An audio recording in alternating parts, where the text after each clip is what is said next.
Allora, intanto buongiorno a tutti, mi chiamo Barbara Stenni e a nome dell'Università Ca' Foscari Venezia del Dipartimento di Scienze Ambientali, Informatica e Statistica, nome molto lungo, vi do il benvenuto a questo webinar che è intitolato Il ciclo idrologico in viticoltura, è organizzato nell'ambito del progetto Interreg Italia-Slovenia Aquavitis. E questo webinar è organizzato in due lingue, quella slovena e quella italiana. L'obiettivo di questo progetto è di rendere l'agricoltura sostenibile attraverso una migliore gestione delle risorse idriche e ovviamente questo sarà fatto grazie all'uso di tecnologie innovative e verdi. Ovviamente quando si parla di questo e di rendere l'agricoltura sostenibile, il ciclo idrologico, stiamo parlando anche di momenti di cambiamenti climatici che sappiamo tutti essere molto importanti e che anche il nostro governo ha messo al centro della sua agenda. L'Università Ca' Foscari è da anni che si occupa di cambiamenti climatici, con un dottorato in gestione di cambiamenti climatici, un dottorato in scienze polari e molti di questi argomenti riguardano appunto i cambiamenti climatici attuali, passati e futuri. E tornando al webinar, questo webinar si focalizzerà sull'analisi delle risorse idriche e sulle fasi del ciclo idrologico nei vigneti e si basa su campioni, su dati raccolti nell'ambito, dei campionamenti effettuati nell'ambito del progetto Interreg durante la scorsa estate. Il webinar è strutturato in due momenti, una prima parte dedicata a 5 presentazioni da parte di partner progettuali, la seconda è favorita la seconda parte favorisce l'incontro tra i media e il pubblico. Questo avverrà anche con la partecipazione dei studenti, speriamo che facciano delle domande, studenti dell'Università di Venezia e di Udine e forse anche di Trieste.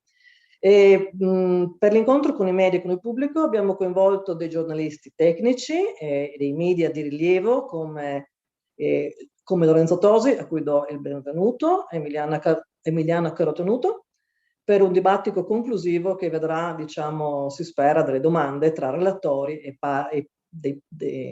partner e pubblico. E per cui quello che vogliamo fare è stabilire una connessione diretta tra formazione e informazione e trasferire, nuove tecnologie e sapere. Voglio solo ricordare che a seguito del webinar ci sarà una nuova newsletter e la troverete sul sito progettuale assieme alle videopresentazioni che abbiamo registrato. Ricordo ancora una cosa importantissima, che saranno con noi due moderatrici, Spela Kodre e Patricia Muslovic, che desidero ringraziare tantissimo per la loro pazienza, per l'organizzazione, che ci aiuteranno a fare in maniera che tutto l'evento vada a buon fine. E passo la parola infatti a Patricia per alcuni dettagli tecnici sull'incontro. Grazie a tutti. Buongiorno a tutti, benvenuti al webinar. Ci sono piccole regole che abbiamo stabilito per facilitare la gestione e la comunicazione che abbiamo riassunto nella chat. Quindi nella chat sia in italiano che in sloveno potete trovare alcune regole che vi chiediamo di rispettare per quanto riguarda il webinar. Come prima cosa, l'evento viene registrato ed è in conformità con la legge sulla privacy e tutte le regole sono state date anche sull'invito e sul programma di questo webinar e quindi entrando si acconsente e si accetta queste regole. Si prega a tutti di tenere il microfono spento durante il webinar. Questo aiuta tantissimo l'interprete, Matejka Grgic, che la saluto, che è veramente bravissima, però facilita proprio l'audio dell'intero webinar. Se ci sono alcuni studenti delle scuole superiori minorenni, si prega loro di tenere le camere spente. Per quanto riguarda le domande, vi preghiamo di inserire le domande nella chat. Durante le presentazioni, le 5 presentazioni, se vi vengono in mente delle idee, degli spunti, prego scriveteci nella chat in modo tale da poter agevolare i giornalisti e anche noi moderatori e anche l'interprete. Domande verranno presentate nel secondo momento durante la conferenza stampa e durante il dibattito. Sempre per agevolare, per capire meglio da dove provenite, chi siete, vicino al vostro nome, quindi per nome personale, se potete in qualche modo aggiungere la provenienza, quindi il nome dell'azienda, il nome dell'università, vicino al vostro avatar dove c'è scritto altro, cliccate e potete rinominare il vostro nome proprio insieme con quello dell'università o della scuola o dell'azienda. Questo ci aiuta in particolar modo. Come sapete c'è, e già state sentendo, Matejka che vi aiuta con la traduzione, ci sono 2 lingue, canali, il menu in fondo, interpretazione, scegliete italiano-sloveno, mi raccomando non si deve utilizzare l'opzione disattiva audio originale, altrimenti non sentirete le audio delle presentazioni.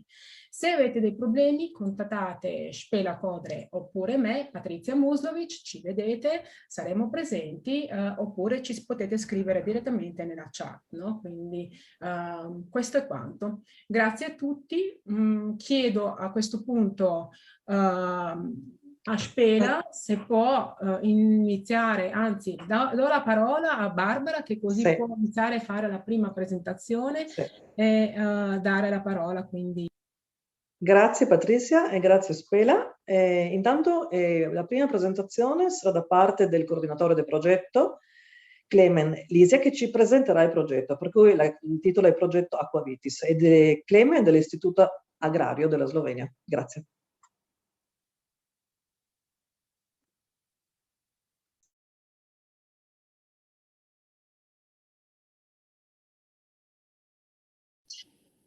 Buongiorno, il mio nome è Barbara Stenni, sono professoressa di geochimica.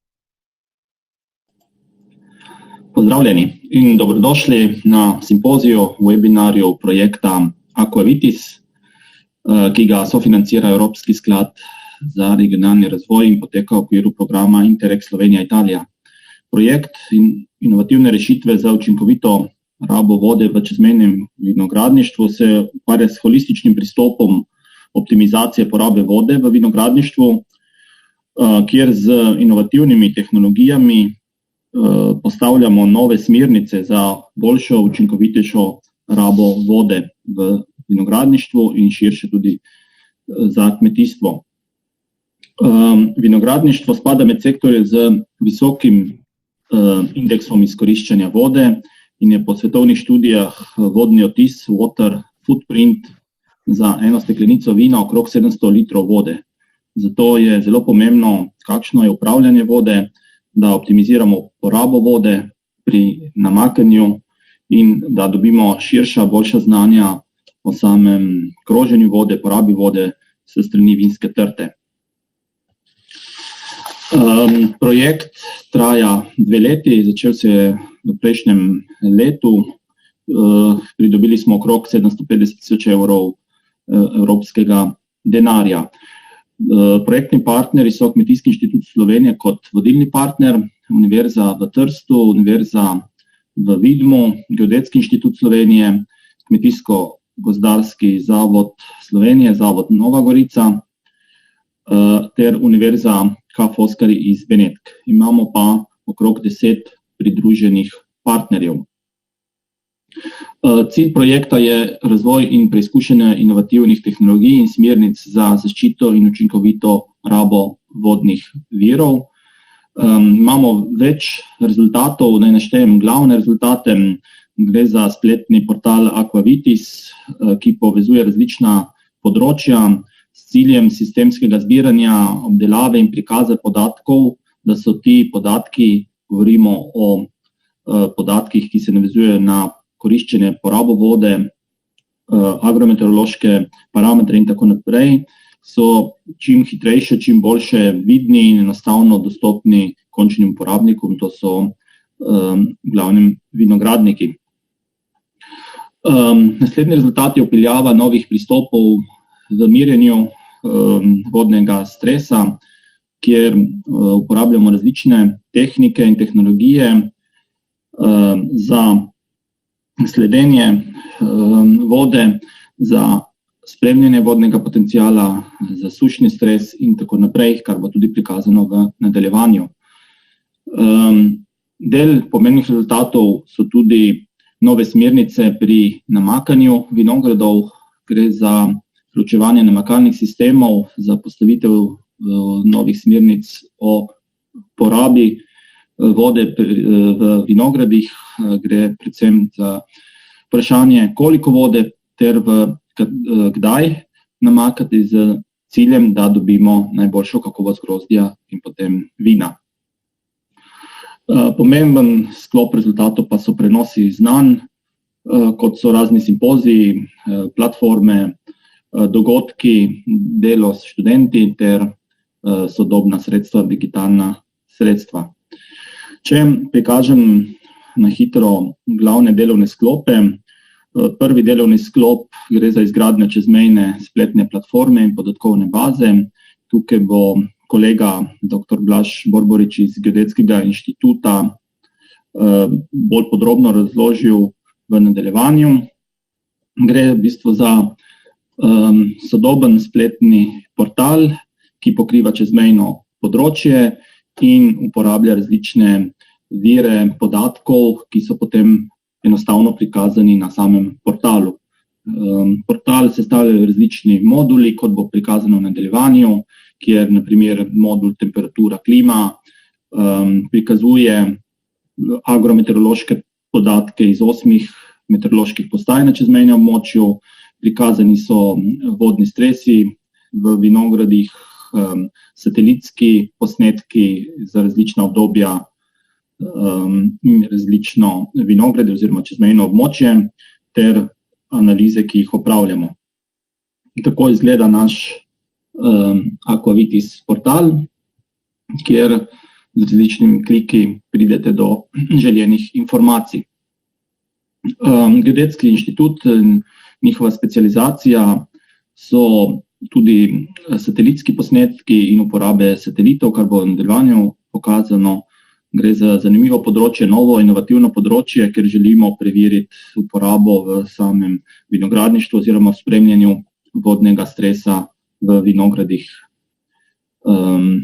Ti satelitski posnetki se zajemajo vsakič, ko satelit v bistvu preleti naše področje, gre okrog 2-krat na tedensko in z našim portalom lahko spremljamo različna obdobja, ki si želimo. Če želimo podatke za drugi teden v juliju, bomo pač poiskali ta datum in dobili satelitske posnetke za naše izbran vinograd oziroma področje. Vsekakor več bo v nadaljevanju Blaž povedal. Drugi delovni sklop 3.2, ki ga vodijo kolegi univerze v Trstu, gre za količinsko oceno in monitoring vodnih virov v tleh. Sicer imamo aktivnosti mineraloško karakterizacijo, vsebnost vode, spremljanje sezonskih nihanj vode z izotopskimi sestavo padavin. Tukaj sodeluje predvsem pri analitiki univerza K. Foscari iz Benetk in vsi ti podatki oziroma delni rezultati bodo danes tudi prikazani.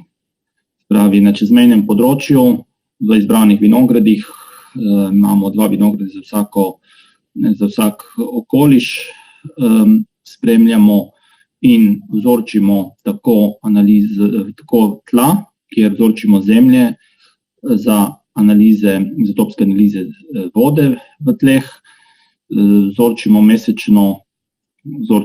deževnico, tudi za izotopske analize, spremljamo vodni potencial v različnih dnevih oziroma različen vodni potencial, je to vodni potencial pred zoro, vodni potencial lista ob 12 ter vodni potencial debla, ter kolegi iz Trsta tudi vzorčijo ksilemski sap za nadaljne analize, izotopske analize vode v Trti, ki jo opravlja potem univerza K. Foscari, kjer bosta Barbara pa Mauro predstavila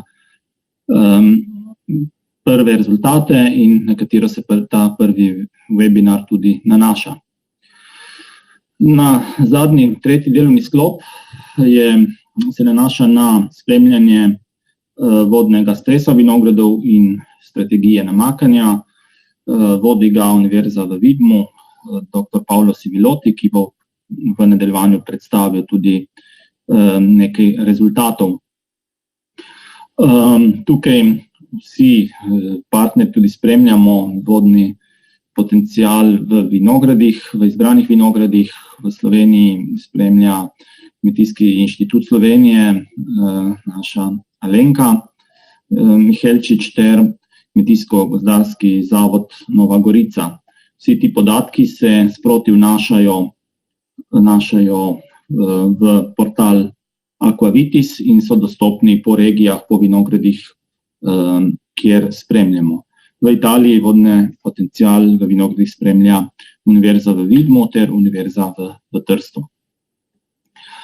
Zanimivo, inovativno novo področje je uporaba hiperspektralnega snemanja in uporaba letalskih posnetkov.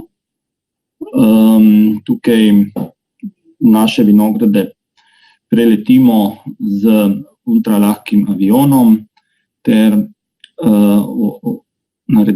opravimo te hiperspektralne posnetke. Primer, kako izgledajo ti preleti. Končne rezultate še čakamo, več preletov planiramo tudi v letošnjem letu. Drugi posnetki so s pomočjo multispektralne kamere, ki jo pritrdimo na dron in preletimo področje, ki nas zanima. V našem primeru so to naši izbrani vinogradi. Primer vinograda, kjer v 3 blokih spremljamo vodni potencial trte na terenu, ter potem še isti vinograd preletimo z dronom. Vsako trto, kjer smo spremljali vodni potencial, označimo, pozicioniramo z natančnim GPS pozicioniranjem, ter podatke skušamo povezati, se pravi, iščemo korelacije med klasično metodo, kjer moramo na teren, moramo predzoro, smo omejeni s število vinogradov na dan. To želimo korelirati z hitrimi orodji, ali je to uporaba drona, letala ali pa satelita. Del aktivnosti se nanaša na namakalne poskuse, več o tem bo dr. Paolo Civilotti povedal. Planiramo več namakalnih poskusov v letošnjem letu, v lanskem letu namakanje ni bilo potrebno, za letos pa se že pripravljamo, bomo videli, kakšna bo seveda sezona. En del aktivnosti se nanaša tudi na pravilno upravljanje s tlemi, namreč z boljšo tehnologijo upravljanja tal, z različnimi posevki, izboljšujemo organsko snov, ki potem ščiti oziroma izboljša vodni potencial, ko bodo pomanjkanje vode zelo veliko. To je posebno pomembno tam, kjer nimamo postavljenih namakalnih sistemov oziroma nimamo vode, moramo z boljšim upravljanjem tal zagotoviti trti čim manjši vodni stres. O tem tudi več v nadaljevanju oziroma na drugih webinarjih, ko dobimo že rezultate. Vse te poskuse, ki jih opravljamo, želimo potem evalvirati za natančnimi analizami, ali so to sekundarni metaboliti grozdja, ali to kakovost vina. Vsekakor pa sodobna analitika tukaj nam pomaga pri končni evalvaciji rezultatov. Pomemben segment je prenos znanja in zato imamo našo platformo, kjer so predstavljeni različni videi, predstavljeni so naši newsletteri, planiramo 4 newslettere, kjer bodo predstavljeni naši delni rezultati, aktivnosti. Imamo tudi svojo Facebook stran, Twitter, kjer lahko sledite našim dogodkom, ali so to tedenski, mesečni vsekakor zanimive zadeve in aktivnosti. Pri prenosu nam pomaga tudi naš partner iz Nove Gorice, Kmetijsko-gozdarski zavod, ki v bistvu skrbi za ta prenos znanja do končnih uporabnikov. Želim vam dober potek webinarja, čim več vprašanj, čim več diskusije in izmenjave mnenj. Hvala za pozornost.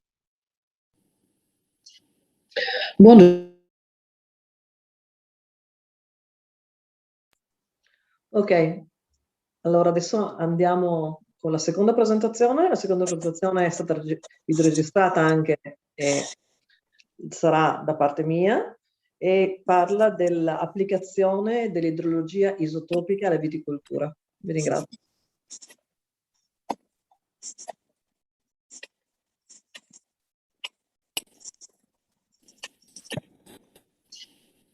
Buongiorno, il mio nome è Barbara Stenni e sono professoressa di geochimica all'Università Ca' Foscolo di Venezia. Oggi andremo a vedere un'applicazione dell'idrologia isotopica alla viticoltura. Intanto cominciamo a vedere il significato della parola isotopi. Gli isotopi sono atomi di uno stesso elemento caratterizzati da un diverso numero di neutroni all'interno del nucleo. Qui vedete gli isotopi degli elementi leggeri, che formano la maggior parte dei composti di interesse naturale, per cui l'idrogeno, il carbonio, l'azoto, l'ossigeno e l'ottofo. Oltre a quelli di ossigeno e idrogeno, che saranno i protagonisti di questa presentazione, gli isotopi comunemente studiati sono anche quelli di carbonio e azoto, molto abbondanti nei tessuti animali e vegetali. Danno informazioni sui processi biologici e climatologici. Parlando di isotopi del carbonio, ad esempio, piante con diversi tipi di fotosintesi, chiamate piante C3 e piante C4, hanno differenti rapporti isotopici, che vengono riflessi anche negli animali che se ne nutrono e quindi trasmessi in tutta la catena alimentare. Da qui il detto "sei ciò che mangi". Per quel che riguarda l'azoto, ad ogni passaggio nella catena trofica, gli organismi si arricchiscono in isotopi pesanti. Questi isotopi possono quindi essere usati in ecologia per studiare le reti trofiche, ma anche per studiare le relazioni ecologiche del passato, analizzando gli isotopi del carbonio nei gusci carbonatici fossili o quelli dell'azoto nella sostanza organica di ossa e denti. Gli isotopi stabili vengono utilizzati in agricoltura con diversi scopi. Gli isotopi dell'azoto ci permettono, ad esempio, di migliorare l'utilizzo dei fertilizzanti. Gli isotopi del carbonio ci permettono di studiare l'adattamento delle specie coltivate alle condizioni ambientali e climatiche e al momento attuale sappiamo che questo è anche un obiettivo molto importante. E gli isotopi dell'ossigeno e dell'idrogeno ci permettono di migliorare l'utilizzo dell'acqua. Un utilizzo infatti sostenibile delle risorse idriche in agricoltura è un requisito necessario in un momento di cambiamenti climatici come l'attuale. Gli isotopi stabili possono essere misurati nel vino anche per tracciare e per identificare eventuali sofisticazioni. La frazione alcolica è infatti un rapporto carbonio 13-carbonio 12 tipico delle viti, che sono piante C3. Se per aumentare il tenore alcolico artificialmente si usa zucchero di canna o barbabietola, con diversi rapporti isotopici del carbonio, questa sofisticazione può essere messa in evidenza.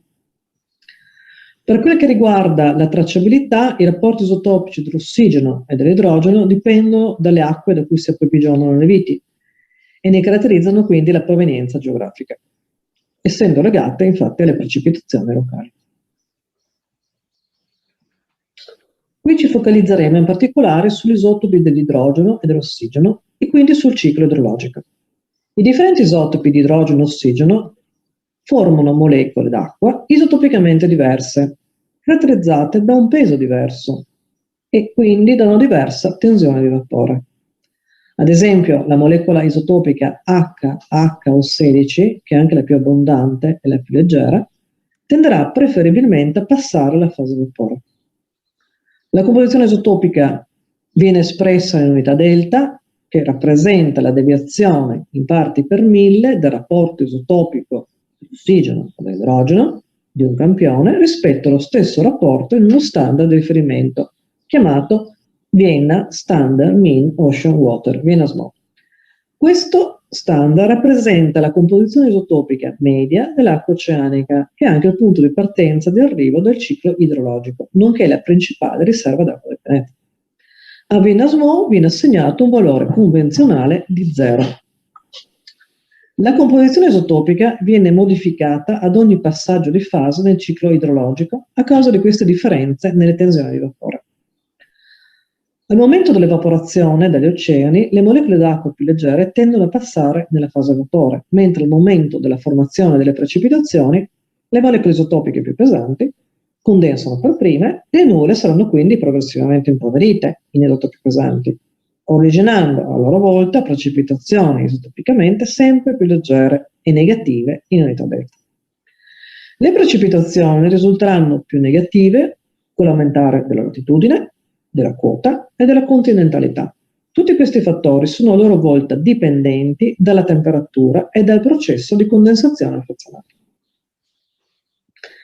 L'Agenzia Atomica Internazionale, l'International Atomic Energy Agency di Vienna, gestisce la più estesa rete globale di dati isotopici delle precipitazioni, si chiama GNIP, che vengono raccolti mensilmente e analizzati in diversi laboratori di tutto il mondo e poi utilizzati per la creazione di questo tipo di mappe in cui vengono riportati i valori medi annui della composizione isotopica dell'ossigeno, delta 18, pesati per le precipitazioni.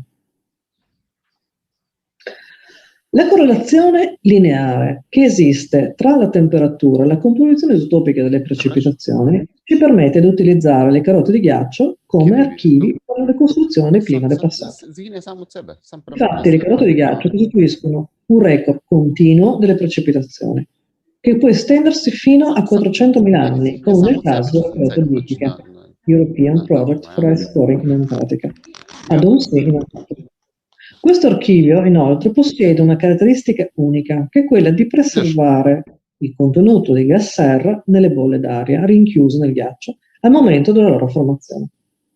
Nel grafico vediamo l'andamento della concentrazione di CO2 e il record di temperatura come derivato dalla composizione isotopica dell'idrogeno per gli ultimi 800.000 anni. Alle nostre latitudini, la composizione isotopica delle precipitazioni è caratterizzata da una marcata stagionalità, con massimi nella composizione isotopica dell'ossigeno in estate e minimi in inverno. Le piante utilizzano l'acqua a diverse profondità del suolo attraverso le radici, con possibili variazioni stagionali dovute alle condizioni climatiche, allo stato idrico del suolo e dunque prelevando da diversi orizzonti con diversi tempi di ricarica. L'acqua è quindi incorporata dalle radici nello xilema e raggiunge le foglie, dove tramite la traspirazione viene riemessa in atmosfera. All'Università Ca' Foscari abbiamo mappato la composizione isotopica delle precipitazioni del Friuli Venezia Giulia, riportate in questa cartina, in questa mappa sulla destra. Questo articolo è stato pubblicato sul Journal of Hydrology dal nostro collaboratore Masiola e noi intendiamo estendere la mappatura anche alle regioni slovene confinanti. Nel progetto Aquavitis, in ogni vigneto sperimentale si misura la composizione isotopica delle precipitazioni, l'acqua contenuta nel suolo e nella linfa xilematica. Per ogni vigneto è stato infatti installato un pluviometro per raccogliere le precipitazioni mensili. Nella stagione produttiva delle viti sono stati eseguiti 3 campionamenti del suolo, giugno, agosto e settembre 2020. Abbiamo scavato 2-3 trincee per vigneto con un campionamento del suolo a diverse profondità dalla superficie al fondo. Contestualmente ai suoli sono stati campionati in situ anche le linfe sui diversi filari per ogni vigneto. Questa slide ci mostra l'ubicazione dei vigneti sperimentali inclusi nel progetto Aquavitis. Coprono le zone del Carso Classico, Ceroglie, San Pelagio, Pomen, l'Esontino, Capriva, la valle del Bipacco, Barcole e Budini e la bassa pianura del Tagliamento, Trecenico. Ci sono diverse metodologie di estrazione dell'acqua dai suoli per le analisi isotopiche.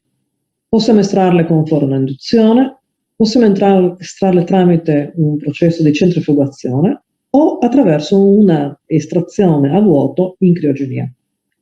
Fondamentale è che l'estrazione sia completa in maniera tale da non creare frazionamenti isotopici.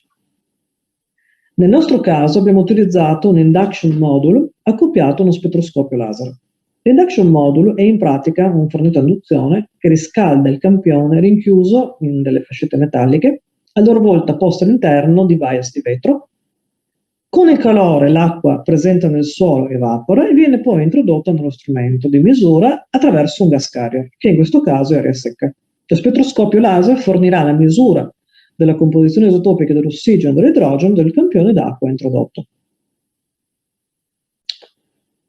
Questa slide mostra la composizione isotopica delle precipitazioni raccolte dal progetto Aquavitis. Le vedete rappresentate delta 18O nel grafico soprastante. Vediamo che il delta 18 delle precipitazioni mensili segue un andamento molto simile per tutti i siti e i vigneti considerati, tranne che per quelli di Capriva, nel Coglio, e Precenico, nella bassa valle Tagliamento, che sembrano un po' deviare. A partire da ottobre si riscontra una variabilità ridotta in tutti i siti. La quantità di precipitazioni riportate invece, la quantità di precipitazioni mensili, scusate, riportate diciamo nel grafico sottostante, mostra un andamento comune fino a settembre, con giugno e settembre molto piovosi, con l'eccezione di Precenico per agosto e settembre. In seguito i pluviometri di Capriva e Precenico mostrano anche andamenti opposti agli altri e vediamo che questo è simile a quello che abbiamo riscontrato nella variazione della composizione isotopica dell'ossigeno. Questa slide ci mostra dei grafici della variazione della composizione isotopica della linfa xilomatica nei 3 siti di Ceroglie, Comen e Precenico, per i campionamenti di giugno, agosto e settembre 2020. Giugno riportato in blu, agosto in rosso e settembre in verde. Vediamo che i valori del delta 18 mostrano diversi andamenti nel corso della stagione produttiva nei 3 vigneti considerati. Per il sito di Comen, ad esempio, si osservano valori visibilmente meno negativi in agosto.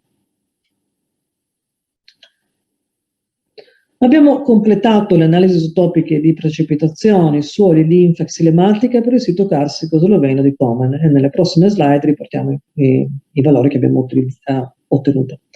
Il grafico delle precipitazioni giornaliere, le trovate in blu, mostra come il primo campionamento di giugno sia stato preceduto da un periodo di intense precipitazioni, mentre quello di agosto segue eventi meno frequenti, il campionamento di settembre segue un periodo con sporadiche e limitate precipitazioni. In verde trovate una linea spezzata che rappresenta le variazioni della composizione isotopica per questo periodo, una linea spezzata in quanto è un valore rappresentativo del mese. Questa slide, che diciamo rappresenta il cuore della presentazione, riporta i valori di variabilità della composizione isotopica dell'ossigeno nei suoli per le 2 trincee di Comen in funzione della profondità. I valori isotopici della linfa sono riportati in alto, xilem, e i valori della composizione isotopica delle precipitazioni sono rappresentati dai triangoli in basso. Anche qui abbiamo utilizzato, come nei casi precedenti, i colori di blu per giugno, rosso agosto e verde settembre. Prima di tutto possiamo intanto vedere che il grafico di sinistra e il grafico di destra sono molto consistenti, per cui gli andamenti sono simili. I campioni di superficie di giugno e in misura minore di agosto non si discostano molto dai valori isotopici misurati nella linfa durante la stessa campagna, indicando un approvvigionamento di acqua delle viti in prossimità della superficie. Questo sembrerebbe essere in accordo col fatto che durante questo periodo abbiamo avuto delle precipitazioni abbondanti che abbiamo riscontrato in giugno. Al contrario, i valori della linfa ottenuti dai campionamenti di settembre si possono ricondurre a valori dell'acqua del suolo ad una profondità di 60-80 cm. Questa slide riporta i principali risultati che abbiamo ottenuto finora. Mi focalizzo sulla parte scritta in grossetto, per cui per quanto riguarda Comen, per l'estate 2020, possiamo assumere che le viti abbiano prelevato l'acqua dagli strati superficiali in giugno e agosto, mentre a settembre si siano approvvigionate principalmente negli strati più profondi. Vi ringrazio per l'attenzione, spero di non avervi annoiato troppo. Grazie e ringrazio.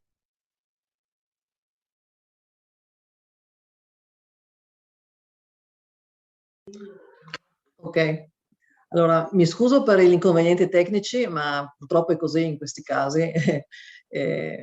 Siamo in tanti, c'è anche diciamo, uno streaming via Facebook, per cui insomma ci sono dei problemi. In compenso avrete capito tutto sulla composizione isotopica e vi potrò fare io domande.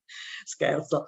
Allora, continuiamo adesso con l'intervento di Luca Zini dell'Università di Trieste e con un intervento che si intitola Che acque bevono le viti. Grazie.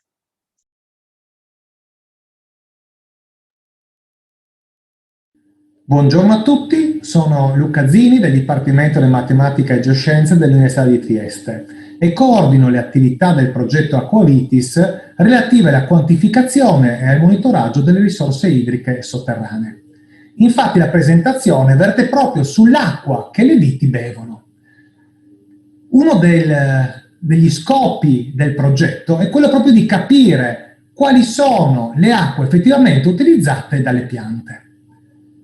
Noi sappiamo bene che il regime climatico nel quale si trovano i nostri territori prevedono fondamentalmente due periodi importanti di precipitazioni, uno autunnale e uno primaverile, e con un'estate che soprattutto negli ultimi anni è molto calda e talvolta anche un inverno molto secco.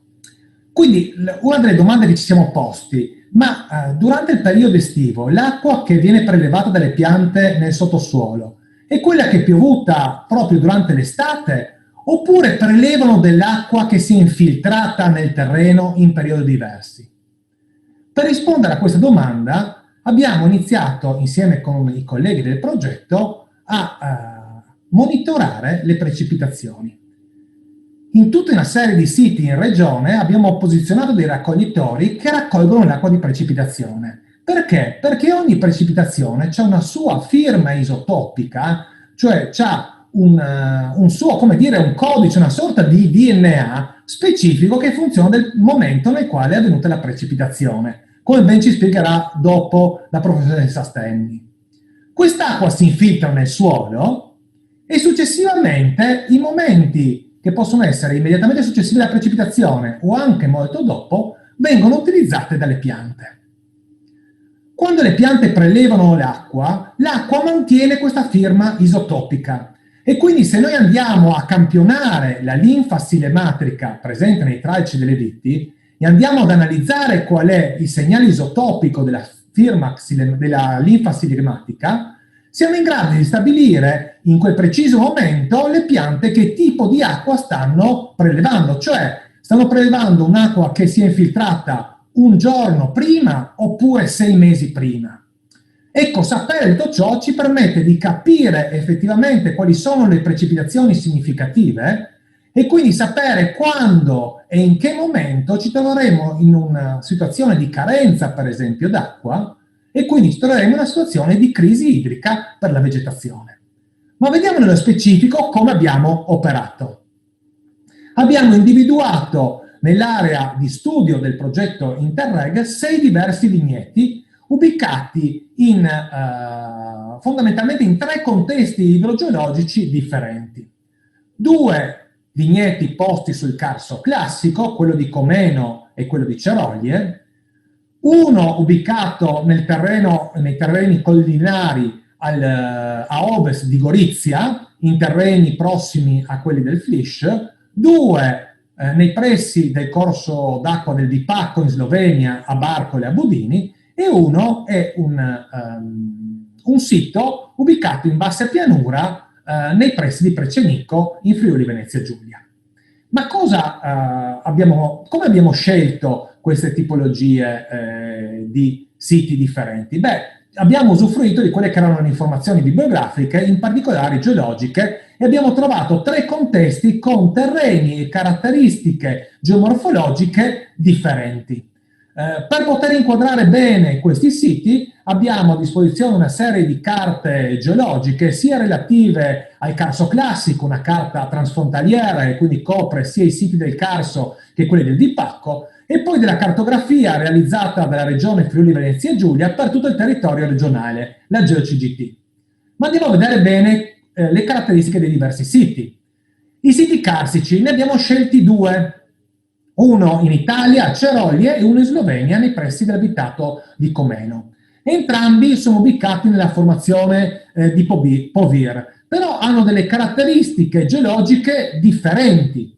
Quello di Ceroglie è caratterizzato dalla presenza di brecce dolomitiche e calcaree, quindi una litologia molto più variegata, con una porosità sicuramente un po' più elevata rispetto al sito di Comeno, nel quale si rilevano calcari stratificati, talora tabulari. Non solo, i due siti si trovano in due contesti geomorfologici e climatici differenti. Ceroglie è ubicato più vicino alla costa, risente maggiormente dell'azione mitigatrice del mare con temperature mediamente più elevate e un contesto geomorfologico che lo protegge in parte dai venti di Bora. Mentre Comeno è posizionato nel centro dell'altipiano, con un clima che potremmo dire più continentale, caratterizzato da temperature medie più basse e da precipitazioni un po' più elevate rispetto a quelle di Ceroglie. Non solo, ma si trova in una zona di altopiano più o meno con quote simili, mentre il vigneto di Ceroglie è localizzato sul bordo di una depressione, una sorta di grande dolina circondata dai colli. Cosa abbiamo fatto nei due siti? Beh, dovevamo andare a capire quali erano le acque presenti nel suolo e come queste andavano a accumularsi nell'anno. Ecco che perciò durante la scorsa estate, più o meno una volta ogni 20 giorni, ogni mese, siamo andati a realizzare delle piccole trincee all'interno del vigneto, come vedete nelle immagini qui in alto, nelle quali, grazie a una pala meccanica, abbiamo scovato delle buche fino ad arrivare al substrato. Il substrato si trova a circa 50-60 centimetri. E poi abbiamo campionato i terreni. Li abbiamo raccolti in buste, sigillate e congelate per poi andare a estrarre l'acqua e andare a vedere la firma isotopica dell'acqua contenuta nei terreni. Parallelamente, sempre in ognuno dei siti, abbiamo raccolto ogni mese, durante tutto quanto l'anno, anche le precipitazioni per guardare la firma isotopica delle precipitazioni. Una delle caratteristiche dei siti del Carso è il fatto che i terreni sono poco spessi, quindi non riusciamo ad andare in profondità, ma avevamo notizie che alcune delle piante riescono a infiltrarsi anche nelle fratture della roccia e quindi riuscire a penetrare molto in profondità e ad avere accesso a risorse di acqua anche nelle sacche di terreno più in profondità presenti nelle fratture. Ecco che perciò, in particolare, nel sito di Ceroglie abbiamo individuato in una cavità e siamo andati a campionare i terreni e le acque anche all'interno di questa cavità. Qui vedete il rilievo della cavità 6246, una cavità non particolarmente profonda, arriva a circa 7 metri di profondità, però ci permetteva di raccogliere campioni di terreno nel suo fondo, lo vediamo qui a diverse profondità, a 7,30 metri, a circa 5 metri e a circa 2 metri di profondità. Non solo, ma nei momenti nei quali era presente lo stilicio, cioè il gocciolio dell'acqua all'interno di cavità, di campionare anche le acque della cavità e così poter vedere se le acque presenti nel terreno immediatamente sotto il vigneto o più in profondità nella massa rocciosa avevano dei segnali, delle firme isotopiche differenti. Il secondo sito è quello nei pressi del torrente del fiume Dipacco. Si tratta di due siti, il sito di Budini e il sito di Barcola. Quello di Budini è ubicato proprio sul terrazzo nei pressi del corso d'acqua stesso, mentre quello di Barcolo è altimetricamente un po' più in quota.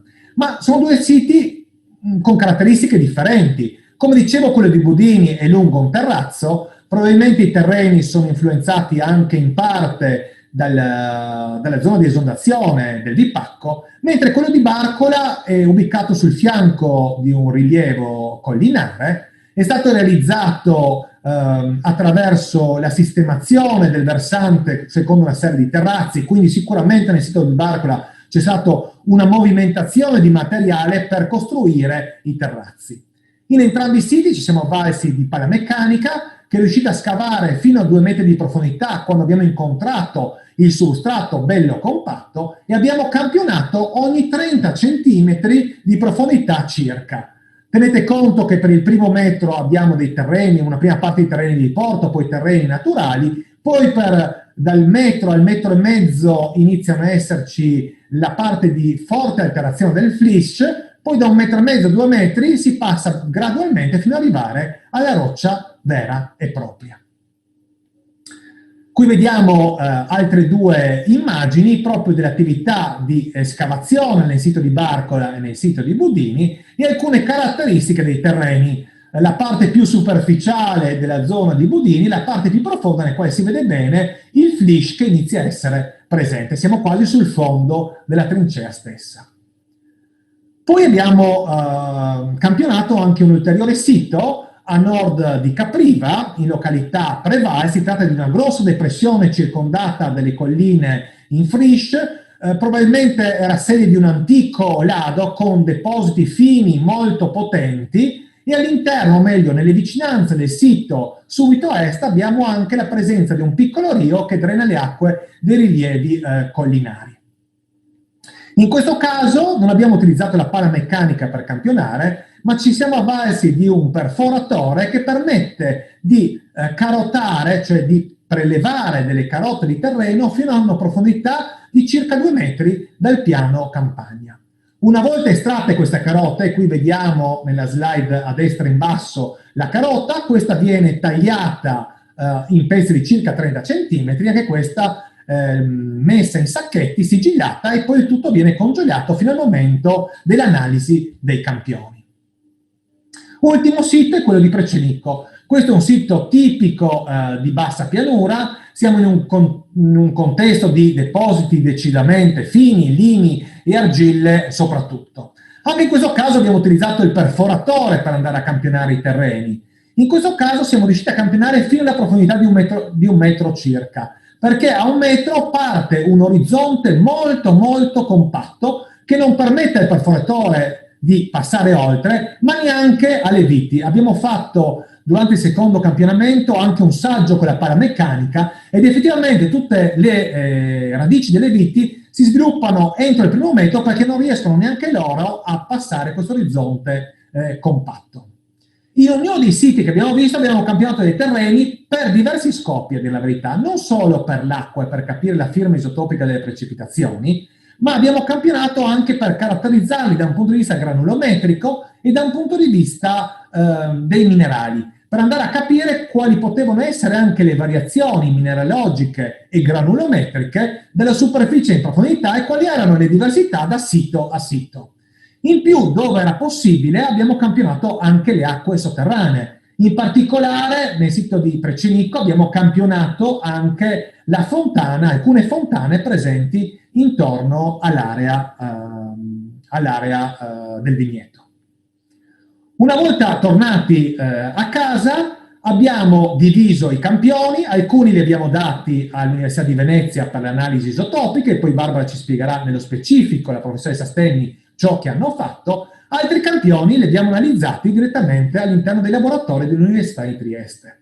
In particolare siamo andati ad analizzare quelle che sono le caratteristiche di contenuto d'acqua e misura di potenziale idrico dei campioni raccolti. Quindi i nostri campioni, che erano conservati in firigo a una temperatura di meno 20 gradi centigradi, sono stati scongelati, sono stati accuratamente omogenizzati, e 2 aliquote per ogni campione sono state trasferite in appositi portacampioni, così come vedete nella slide, e poi passate nella strumentazione per la misura del potenziale idrico tramite igrometro al punto di rugiada e del contenuto idrico.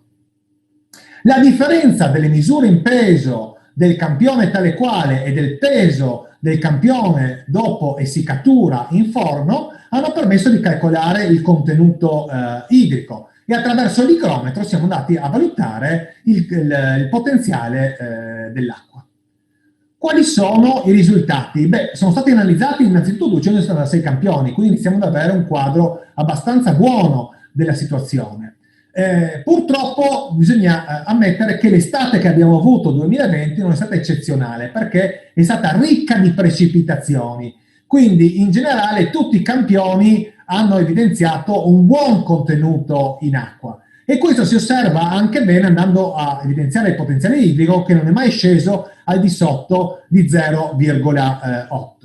Non solo, ma qui vedete nella slide due esempi dei campioni di Comeno e Capriva, dei campioni raccolti in giugno e in agosto. Le diverse trincee, i diversi campionamenti che abbiamo fatto a Capriva non mostrano grandi differenze, a Comeno nemmeno nel campionamento di giugno, mentre osservate che c'è una notevole differenza, una significativa differenza nel potenziale idrico nei due transetti effettuati ad agosto nel sito di Comeno, a evidenziare come effettivamente non ci sia una totale omogeneità di distribuzione dell'acqua, di acqua a disposizione per le piante in tutti i siti. E questo è molto importante anche per la successiva analisi ed elaborazione dei dati per costruire quello che è il nostro scopo finale, che è il modello idrogeologico di circolazione delle acque sotterranee.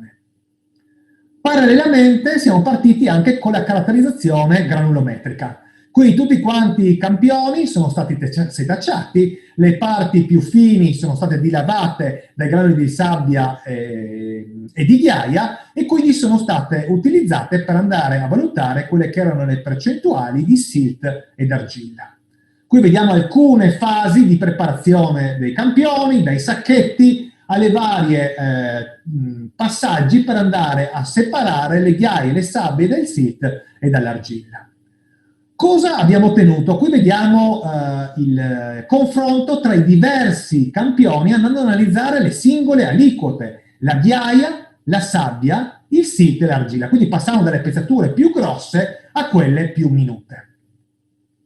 Bene, andiamo a vedere quali sono i risultati. Partiamo per la ghiaia. Beh, come si vede, in ordinata abbiamo le percentuali in peso delle diverse aliquote. Beh, osserviamo bene che fondamentalmente nei campioni di Precenicco e Capriva praticamente non abbiamo ghiaia. La ghiaia invece è presente nel sito di Comeno e nel sito di Barcola, e si osserva un trend in diminuzione partendo dai campioni più superficiali, che sono quelli azzurri a sinistra del grafico, per arrivare a quelli più profondi, che sono quelli in grigio per il campione di Comeno e in verde per il campione di Barcola. Quindi osserviamo che la ghiaia è più presente negli orizzonti più superficiali e tende a diminuire in profondità. Cosa succede invece per la seconda aliquota, la sabbia? Beh, la sabbia in generale possiamo dire che è poco presente in tutti quanti i campioni. In particolare possiamo solo dire che nel campione di Capriva si osserva un trend negativo, cioè passando dalla superficie in profondità abbiamo una diminuzione delle sabbie, mentre per quello che riguarda il sito di Barcola abbiamo un trend inverso, un aumento delle sabbie. Ma per le aliquote più fine, il silt e l'argilla, cosa avviene? Beh, nel sito di Precenicca e Caprivo osserviamo una cosa interessante. Se dalla superficie in profondità il silt diminuisce, abbiamo un trend inverso per l'argilla. L'argilla tende ad appunto aumentare la sua presenza sia nel Caprivo di Precenicco che nel sito di Capriva. Per quanto riguarda invece il sito di Comeno, osserviamo un trend in crescita dal campione più superficiale verso quello più profondo, così come per il sito di Barcola. Per l'argilla abbiamo una situazione più o meno costante in entrambi i siti. Successivamente abbiamo iniziato, per quanto riguarda le aliquote del silt, ad analizzare anche le caratteristiche mineralogiche. Per quanto riguarda le argille, le analisi sono ancora in corso di realizzazione. E qui si vede un esempio per quello che riguarda il sito di Precenicco, Capriva e Comeno. E vediamo che da un punto di vista mineralogico ci sono alcune differenze. Il sito di Capriva innanzitutto ha presente un po' in tutti gli orizzonti, ognuna delle righe che osservate sono le analisi alle diverse profondità dei campioni che abbiamo prelevato all'interno delle trincee, partendo dalla superficie in profondità. Sono presenti il quarzo, ben evidente, è presente anche la calcite, è presente la dolomite, e poi una cosa che un po' contraddistingue, negli orizzonti tra i 50 e i 100 cm è presente oltre a questi minerali anche il fosfato. I campioni di Capria sono tutti quanti molto simili e sono fondamentalmente caratterizzati dalla presenza di quarzo, felspati e calcite. Il sito di Comeno ha anche le diverse profondità, è più o meno tutto quanto uguale, vediamo una preponderanza del quarzo. Se andiamo a guardare nell'interesse a tutti i campioni caratterizzati dal SILT, 40 campioni analizzati, allo stato attuale gli unici campioni la cui mineralogia cambia con profondità sono quelli del sito di Precenicco e dei campioni di Ceroli all'interno del Grotta, mentre per gli altri siti la mineralogia rimane più o meno costante. Adesso stiamo aspettando ancora i risultati delle argille per poi poter capire se effettivamente le radici più profonde interessano degli orizzonti da un punto di vista mineralogico differenti, che però la mineralogia va a influire notevolmente perché alcuni minerali riescono a trattenere maggiori acqua dell'altro e quindi saremo magari in grado di capire se alcuni orizzonti sono da un punto di vista dell'acqua più significativi o meno. Ma è ancora qualcosa che dovremo fare anche aspettando i risultati delle indagini fatte all'Università di Venezia per andare a capire bene quali sono le acque e come circola l'acqua negli strati superficiali e profondi al di sotto dei nostri vigneti. Grazie a tutti e buona giornata.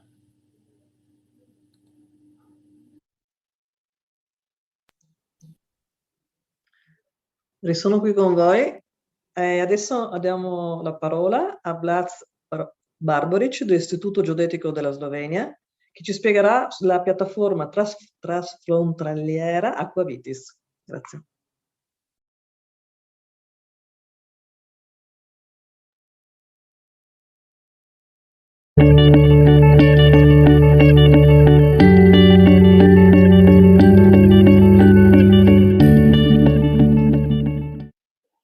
V okviru projekta Aquavitis, ki poteka v okviru programa Interreg Italija-Slovenija 2014-2020, je eden od ciljev postavitev dvojezične interaktivne platforme, s katerim želimo vinogradniki na čezmejnem območju informirati o meteoroloških podatkih, vodnem stresu v vinogradih, vodnem stanju tleh in rastlini, satelitskimi posnetki in drugimi vizualnimi posnetki s pomočjo dronov in letal. Aquavitis platforma je sestavljena iz 4 modulov, in sicer iz modula temperatura in klima, vodni stres, satelitski, okoljski in ostali prostorski podatki ter modul analize in raziskave. V okviru modula 1 temperatura in klima prikazujemo meteorološke podatke iz 8 vremenskih postaj na čezmejnem območju ter glavne agrometeorološke indekse v določenih časovnih intervalih in letih. In sicer lahko za določeno vremensko postajo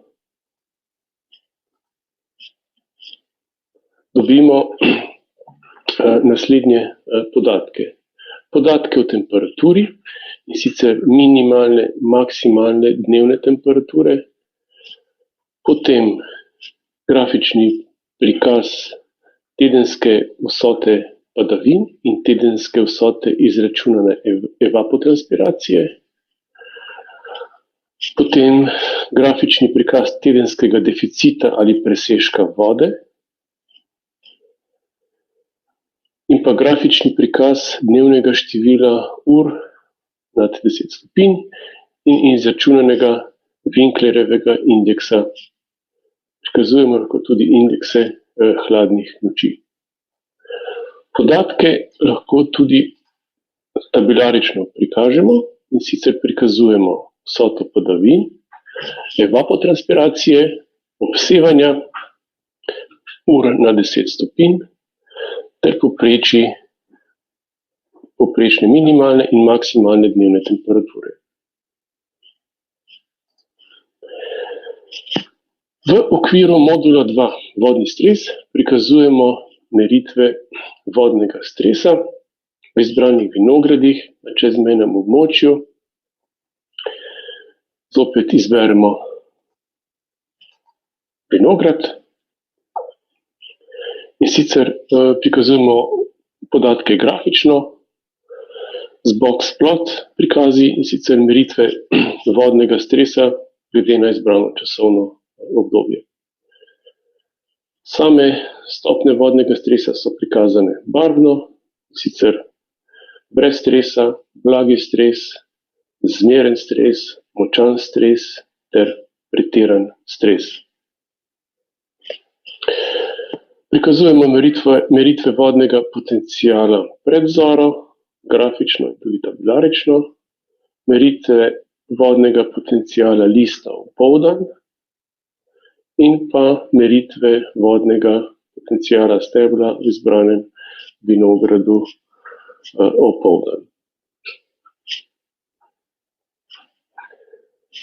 Naslednji modul je modul satelitski, okoljski in ostali prostorski podatki, kjer prikazujemo podatke, torej satelitske posnetke, okoljske in ostale podatke, ki so nam lahko v pomoč pri interpretaciji podatkov o vodnem stresu v vinogradu ter o vodnem stanju v tleh in rastlinah. Sam spletni mestnik sestavlja interaktivna karta z osnovno topografsko podlago, ki jo je možno prikrivati s posameznimi tematskimi sloji. In sicer najprej satelitskimi posnetki, kjer prikazujemo normalizirani sušni indeks, potem normalizirani diferencialni indeks vlažnosti,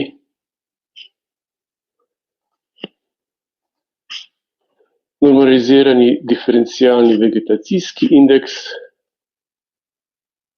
in pa tudi temperaturo površja. Prikaz slojev upravljamo preko orodne vrstice, ki lahko zbiramo tudi časovno obdobje, v katerem želimo podatke prikazati. In sicer lahko s pomočjo časovnega traku na karti prikazujemo vrednosti slojev iz različnih časovnih obdobij. Tako izberemo časovno obdobje. Ob kliku na določeno lokacijo na karti lahko pridobimo vrednosti slojev za izbrano časovno obdobje na tej lokaciji, pri čemer se vrednosti prikažejo na grafu. Ob ponovnem kliku na drugo lokacijo lahko pregledno primerjamo vrednosti obeh lokacij, s čimer nam je omogočeno izvajanje osnovnih analiz med izbranima točkama.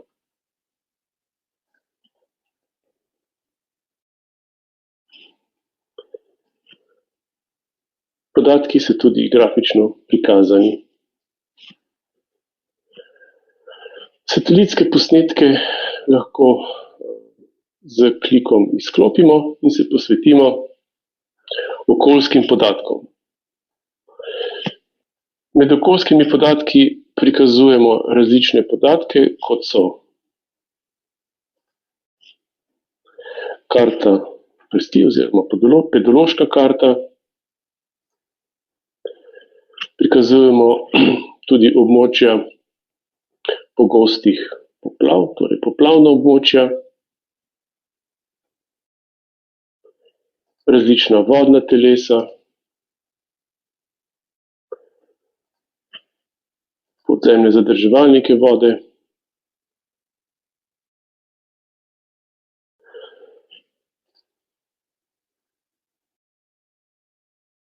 vodovarstvena območja, pitne vode,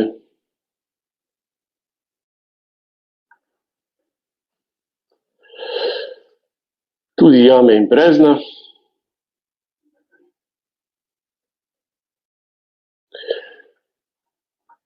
podatke zemljiškega katastra,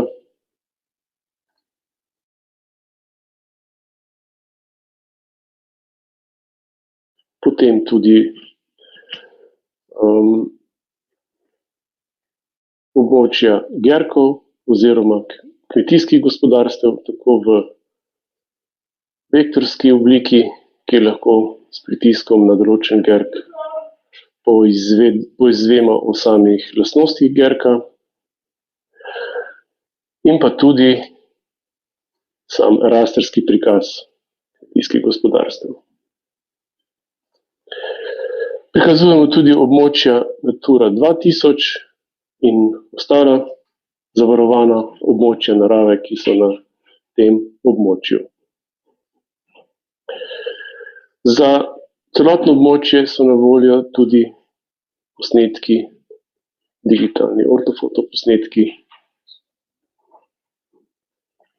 Vse podatke prevzemamo preko servisov Geodetske uprave, Agencije Republike Slovenije za okolje in pa iz našega strežnika.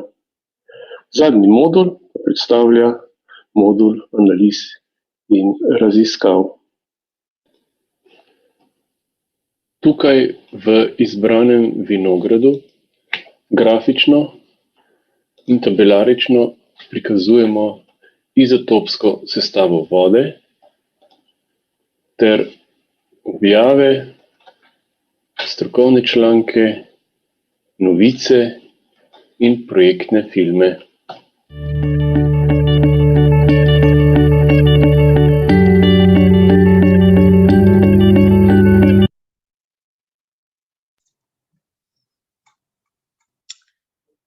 Ok, sempre io. Allora, adesso abbiamo l'ultimo incontro con Paolo Sevilotti e il titolo è Acqua e qualità delle uve alla ricerca di un punto di incontro. È Paolo Sevilotti dell'Università di Udine. Grazie. Buongiorno a tutti, siamo arrivati al termine di questo webinar e io vi parlerò più specificatamente dell'irrigazione del vigneto. Ho voluto intitolare la mia presentazione Acqua e qualità delle uve alla ricerca di un punto di incontro. Sappiamo che l'acqua è assolutamente un input necessario per fare agricoltura e per fare viticoltura, ma sappiamo anche che da recenti studi nel caso della vite è importante mantenere un livello di deficit idrico poiché questo promuove una certa riduzione della produzione, ma è assolutamente positivo in quanto migliora l'accumulo di zucchero nelle uve e soprattutto la biosintesi di metaboliti secondari che sono quelli che sono importanti poi per la qualità delle uve e dei vini.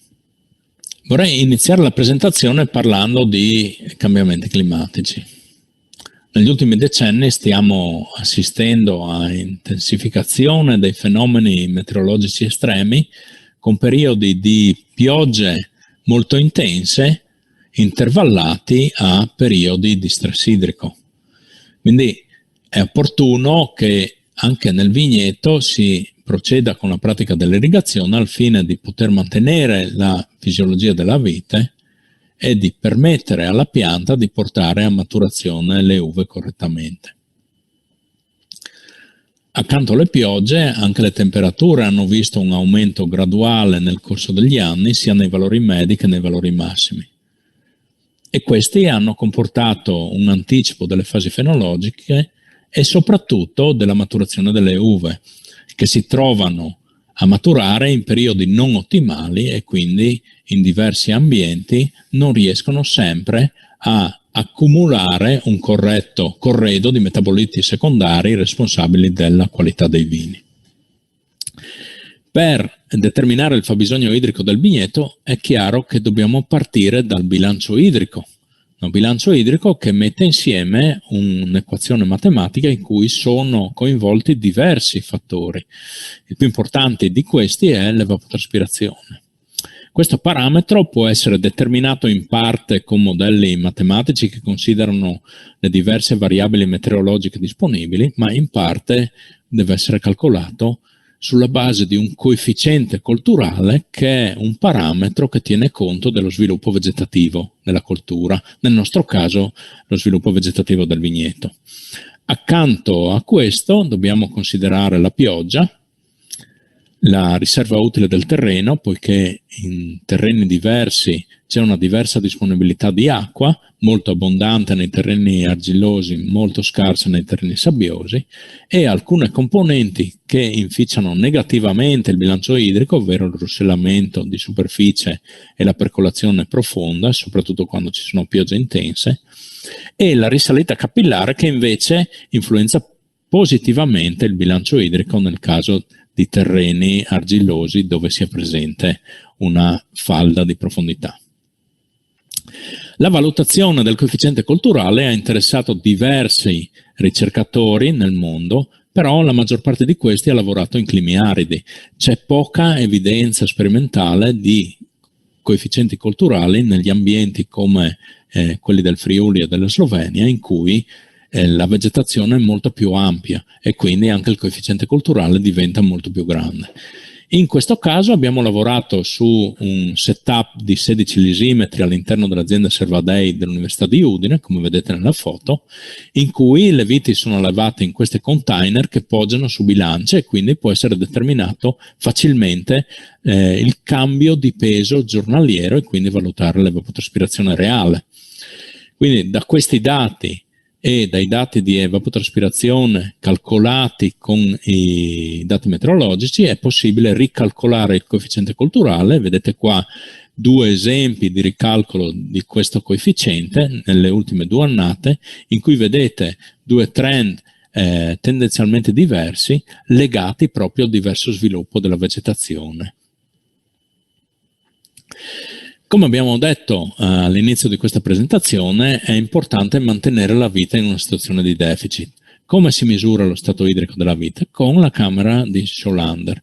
In questo caso si prende una foglia e velocemente la si inserisce all'interno di questa camera col picciolo verso l'esterno, si applica una pressione all'interno della camera.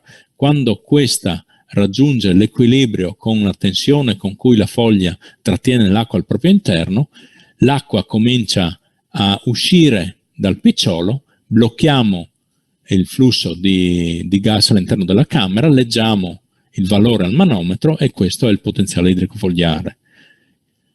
Questo ha un valore chiaramente negativo perché l'acqua è trattenuta all'interno della foglia, quindi più negativi sono i valori di questo parametro, più la pianta si trova in una situazione di stress. E con l'esperienza, vedete in questa rappresentazione, diversi ricercatori hanno messo in relazione i valori di potenziale idrico fogliare con i valori di stress del vigneto. Lo stress idrico ha un impatto sia sulle caratteristiche produttive che sulle caratteristiche qualitative delle uve. Per quanto riguarda le caratteristiche negative, sappiamo che riducendo la quota di acqua apportata al vigneto avremo una riduzione della produzione, in quanto si riduce la dimensione media delle bacche. D'altra parte, vi sarà un fenomeno di compensazione che farà sì che vengano accumulati più zuccheri nelle bacche, ma anche più metaboliti secondari, che vengono biosintetizzati in maggior quantità in risposta allo stress idrico. Di questi sappiamo che ci sarà un aumento della concentrazione degli antociani nelle uve, ma vi potrebbe essere anche un aumento della concentrazione di sostanze aromatiche. Negli ultimi anni è stata valutata la componente polifenolica delle proantocianidine ed in particolare è stato visto come alcune caratteristiche strutturali di questa componente polifenoliche vengono modificate dalle situazioni di stress idrico. Qui vi ho riportato la galloilazione, che è una reazione che avviene a carico delle proantocianidine che impatta sulle proprietà sensoriali dei vini. In una sperimentazione che abbiamo condotto ormai 15 anni fa in un vigneto all'interno dell'azienda agraria Servadei dell'Università di Udine, abbiamo messo a confronto una tesi irrigata e una tesi sottoposta a uno stress idrico moderato. In questa sperimentazione abbiamo voluto valutare l'effetto dello stress idrico sull'accumulo degli antociani nel corso della maturazione.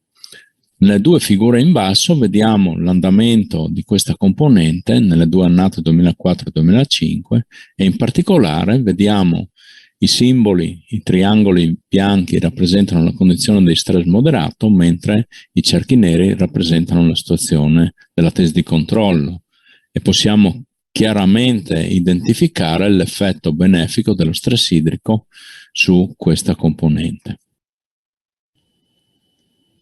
In una prova più recente abbiamo lavorato sul terrano, Refosc, una varietà autoctona, impostando un confronto tra due livelli di deficit idrico, ripristinando rispettivamente il 20 e il 50% dell'evapotraspirato. I dati ottenuti sono stati pubblicati recentemente sulla rivista Agriculture Water Management. Questa sperimentazione è stata condotta nel Carso italiano, in particolare a Sagrado, in un vigneto che vedete qua nella foto a sinistra, e oltre ai parametri di produzione e di maturazione di base delle uve, sono state determinate le caratteristiche fenoliche legate alla concentrazione di antociani e alla concentrazione e alla struttura di prontocianidine. Nei due pannelli in alto vediamo qual è stata l'evoluzione del potenziale idrico fogliare durante le due stagioni, e vediamo con i simboli bianchi la condizione di stress idrico più limitante, che fa vedere dei valori tendenzialmente più bassi rispetto alla condizione di irrigazione più sostenuta.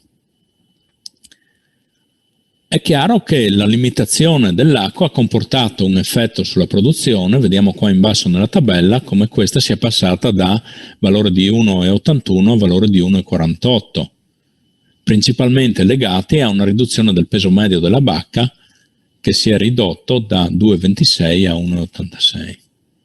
A livello di metabolismo secondario, la riduzione dell'irrigazione ha comportato un aumento della concentrazione degli antociani nelle bucce, mentre a livello di concentrazione di prontocianidine nelle bucce e nei vinaccioli non è cambiato molto. Quello che è cambiato è la struttura delle prontocianidine, e all'interno dei due parametri esaminati qui, ovvero sia grado medio di polimerizzazione e percentuale di gallolilazione, vorrei concentrarmi sul secondo parametro. La riduzione dell'acqua in vigneto ha comportato un aumento significativo della percentuale di galloilazione sia nelle bucce che nei vinaccioli. Questo aspetto è molto importante, poiché la galloilazione è responsabile della stringenza di un vino. Maggiore è la percentuale di galloilazione, maggiore sarà la stringenza percepita nella valutazione sensoriale. Dobbiamo però contestualizzare, ovvero sia in vini che sono altamente ricchi di molecole prontocianidiniche, un aumento della percentuale di galloilazione può diventare un fattore negativo, poiché aumenta eccessivamente la percezione della caratteristica stringenze dei tannini. Al contrario, in una varietà dove la concentrazione delle prontocianidine è bassa, come nel caso del terrano, un aumento della percentuale di galloilazione potrebbe invece diventare positiva, poiché permette di migliorare la percezione tannica dei vini e quindi migliorare la qualità dei vini che ne derivano. A questo punto quindi abbiamo capito che è importante conoscere il fabbisogno idrico del vigneto.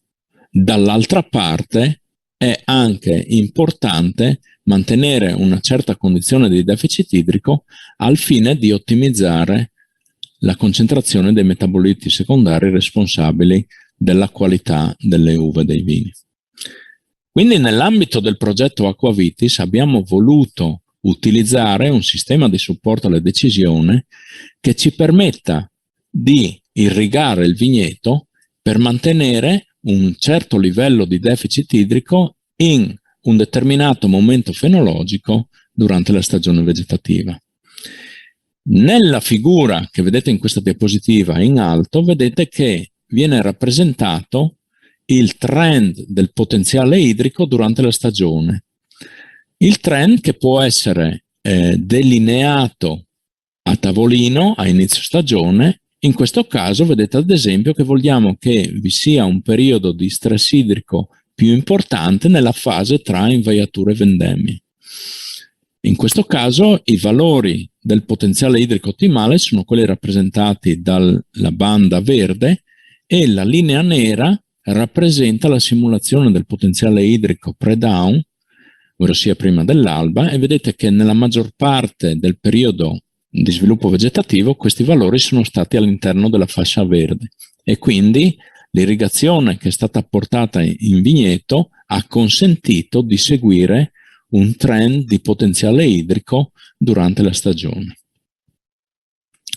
Quindi in conclusione possiamo dire che il bilancio idrico è uno strumento necessario per calibrare il fabbisogno della vite, però d'altra parte sappiamo che lo stress idrico moderato permette di migliorare alcune caratteristiche, ad esempio permette di aumentare gli zuccheri, gli antociani, ma anche permette di ottimizzare la struttura delle molecole proantocianidiniche. Sappiamo che il potenziale idrico è lo strumento chiave per determinare lo stato idrico della pianta e quindi all'interno del progetto Aquavitis il fatto di utilizzare un sistema di supporto alla decisione che ci consenta di pianificare l'irrigazione in deficit sulla base di una simulazione del potenziale idrico fogliare è effettivamente lo strumento che ci dà la possibilità di ottimizzare il rapporto tra irrigazione del vigneto e qualità delle uve. Con questa diapositiva io ho concluso e ringrazio per l'attenzione.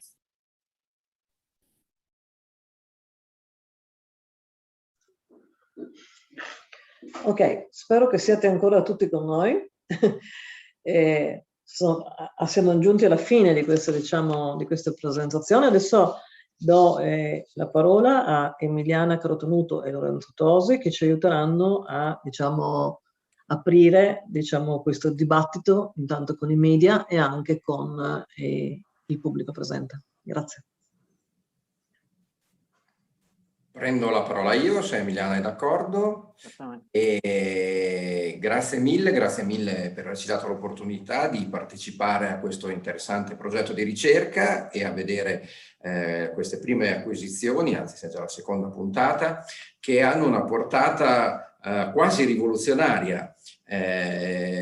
Io volevo fare, intanto mi dispiace che non ci siano molte domande, ma nella chat della piattaforma Zoom penso che, come spesso accada quando parte magari il dibattito, molti saranno stimolati a porre i loro quesiti e l'utilizzo dell'acqua in agricoltura è uno dei temi all'ordine del giorno di tutte le politiche di tutti i paesi in sviluppo e questa è la prima applicazione pratica su un comprensorio vasto e oltretutto transnazionale, quindi ha un doppio merito.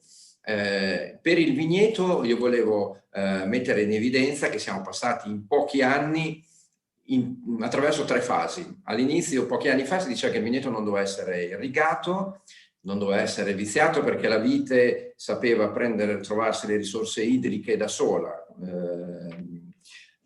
Poi con i cambiamenti climatici, con gli effetti che vediamo ogni anno, invece l'irrigazione è apparsa la necessità dell'irrigazione è apparsa con estrema gravità e quindi si è sottolineato la necessità di irrigare la vite in certi periodi dell'anno, ma sottolineo molti consorzi di denominazioni importanti anche italiane non l'hanno ancora inserita nei disciplinari e quindi è una pratica che in molte zone viene ostacolata per le produzioni di qualità. Grazie ad Aquavitis finalmente riusciremmo con l'utilizzo di questi dati a entrare in una fase un po' più scientifica, un po' più ragionata, ovvero come, quando e perché utilizzare l'acqua nel vigneto e lo facciamo su un comprensorio molto ampio. Fino adesso le domande che abbiamo segnato sono solo le mie e quelle di Emiliana Carotenuto, quindi se non arrivano altre rivolgo le stesse. Intanto, visto che questa piattaforma sarà attiva e monitorizza un comprensorio molto alto, probabilmente c'è anche un tema più macroeconomico sottostante, ovvero molto spesso quando si leggono i dati relativi ai consumi idrici, l'agricoltura risulta tra i primi posti, sopra l'industria, eccetera. E io e molti dei miei colleghi pensano che questo dato sia sovrastimato, ovvero che non si tenga conto di tanti benefici che dell'utilizzo dell'acqua in agricoltura, tra cui l'effetto climatizzante, eccetera, e il fatto che buona parte di quest'acqua venga poi restituita all'ambiente. Quindi magari questa piattaforma potrà consentire nel lungo periodo di ridimensionare questa che poi secondo alcuni è una sovrastima e poter dare un dato più scientifico. Allora io continuo a leggere domande e vedo che non ci sono, e una delle domande principali è ovviamente quella di partire da come verranno poi utilizzati questi dati, ovvero i viticoltori e anche quelli che sono ancora adesso collegati alla piattaforma, che possibilità hanno di utilizzare i dati della piattaforma Aquavitis? Li potranno sfruttare per gestire in tempo reale le irrigazioni, ovvero modulare i turni e modulare anche le quantità in base a quanto è registrato, oppure potranno prevedere con un certo anticipo quali sono i periodi di crisi e magari in qualche modo procurarsi l'acqua per tempo? Questa domanda forse va rivolta a Barbovic, che spero che sia in linea, e quindi ci sarà il tempo di tradurlo, anche se la domanda in qualche modo era stata scritta. Chiedo quindi a Patrizia Muskovic di darmi indicazioni se è possibile riguardo a questa domanda. Eccolo qui. Se slišimo? Sì? Ja, pozdravljeni. Hvala za to vprašanje. Vsekakor so podatki zelo pomembni za recimo temu pametno upravljanje in gospodarjenje s kmetijskimi zemljišči, posebej z vinogradi. Jaz bi se mogoče bolj osredotočil pri teh podatkih, ki jih v sami platformi uporabljamo na osnovi torej satelitskih posnetkov. Tukaj dejansko, kot je že bilo omenjeno, prejemamo podatke o sušnem indeksu vlažnosti, tudi o normiranemu vegetacijskemu indeksu 2-3 na teden. In dejansko lahko vinogradnik za svoje območje vinogradov sledi, kaj se dogaja z samo količino vlage v prsti, in na osnovi tega lahko torej sprejme učinkovite ukrepe z vidika bodisi namakanja ali kaj podobnega. Vprašanje je bilo tudi, kot vidim, če obstaja tudi nek napovedni del ali gre zgolj za arhiviranje teh podatkov. Dejansko za same podatke, ki jih zbiramo v platformi, jih torej prikazujemo, shranjujemo glede na datum prispelosti podatkov. Iz teh podatkov se lahko izračuna tudi trend za posamezne parametre, ampak zaenkrat teh trendov še, koliko jaz vem, ne objavljamo. Klemen, bi še imel ti kaj za dopolniti na to vprašanje? Ja, lep pozdrav vsem skupaj. Me veseli, da smo tako v velikem številu. Ja, nekaj napovednikov, kar se tiče teh meteoroloških napovednikov, imamo vsako meteorološko postajo povezano glede na Agencijo za okolje, tako v Sloveniji kot v Italiji. Se pravi, če vinar želi za primer vremensko postaje obilje, klikne napovednik in se avtomatsko pokaže napovednik vremena za naslednjih 3 ali pa 10 dni, ki jih agencija določi. Se pravi, to je tisto vremenski podatki.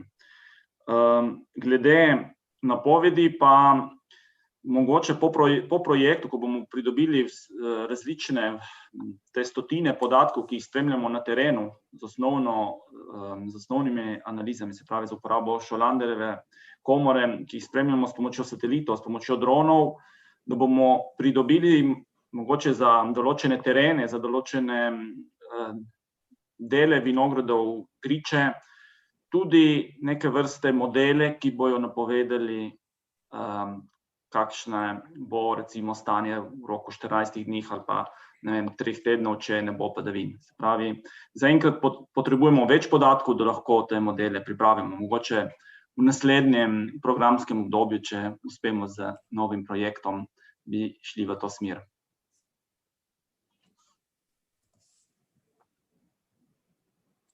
Perfetto, grazie mille. Io mi associo ai complimenti, vi ringrazio naturalmente per avermi invitato e vi faccio i complimenti per il progetto che tratta un tema, sicuramente dei temi più caldi, anche dal punto di vista della percezione del viticoltore, al di là dell'accettazione da parte dei disciplinari. Molte volte a livello tecnico poi si ha molta difficoltà, mentre alcune pratiche in vigneto sono ormai assodate, quella dell'irrigazione riscontra sempre tantissime difficoltà. Quando devo irrigare, quanto devo irrigare, in base a quali turni. Quindi ben vengano tutti i progetti legati a questo settore. Mi riallaccio proprio alla fine della conclusione della risposta alla mia domanda precedente sulle previsioni e sulla continuazione del progetto, per chiedere proprio al coordinatore, a Clemen Lisiak, se in qualche modo c'è una fase successiva al progetto che preveda anche un coinvolgimento delle aziende, che quindi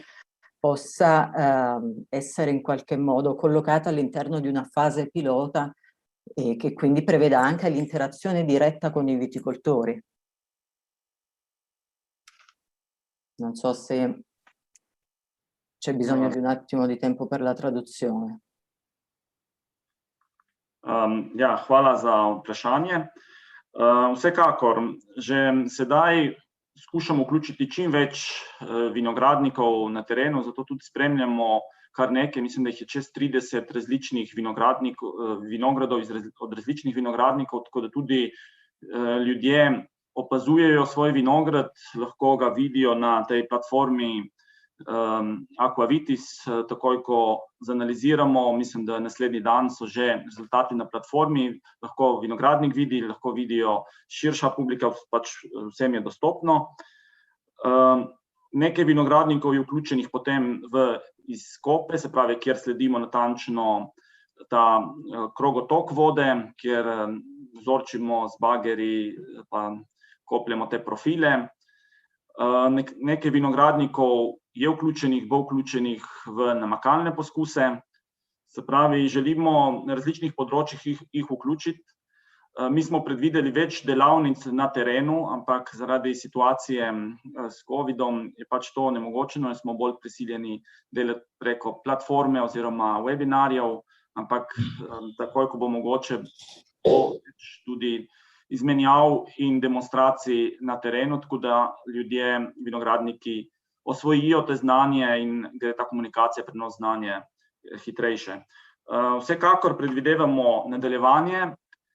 Bomo videli, ko bo objavljen nov program, novi razpisi, ampak mislim, da tematika je zelo aktualna tudi v prihodnje, se pravi, govorimo o klimatskih spremembah, o spremljanju vode, govorimo o digitalizaciji, vemo, da NextGen to zelo podpira, ker je to eno orodje, ki omogoča vsem hiter prenos informacij.